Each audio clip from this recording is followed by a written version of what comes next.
नमस्ते। 70-80% बच्चाहरू 2 वर्षको उमेर पुरा हुँदाखेरिसम्म दोहोरो कुराकानी गर्न सक्ने, यो ल्याऊ, त्यो ल्याऊ, मलाई यो चाहियो भनेर भन्न सक्ने, अरूले अराएको कामहरू पनि बुझ्न सक्ने हुन्छन्। बच्चा 3 वर्षको हुँदाखेरिसम्म 90% बच्चाहरूले यो सबै गर्न सक्ने हुन्छन् र 4 वर्षको उमेर पुरा हुँदाखेरि त सबै बच्चाहरू दोहोरो कुराकानी गर्न सक्ने, सामान्य आफ्नो चाहनाहरू, इच्छाहरू व्यक्त गर्न सक्ने भइसक्नुपर्छ।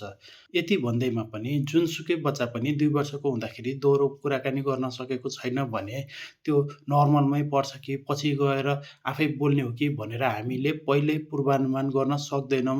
त्यसैले जुनसुकै उमेरको भए पनि तपाईँको बच्चा अरू बच्चाभन्दा बोल्न ढिलो भएको जस्तो लागेको छ भने त्यो बच्चालाई स्पिच थेरापी चाहिने हुनसक्छ, तुरुन्त जचाउनुपर्छ। यदि तपाईँको बच्चा 4 वर्षको उमेर पुरा भइसक्यो, अझै पनि दोहोरो कुराकानी गर्न सक्ने भएको छैन भने त त्यो त एकदमै इमर्जेन्सी कन्डिसन हो। त्यस्तोमा त तपाईँले अझै बोल्ला नि भन्दै कुरेर बस्न सकिन्न। त्यस्तो अवस्थामा पनि तपाईँले तुरुन्त जचाउनुपर्छ।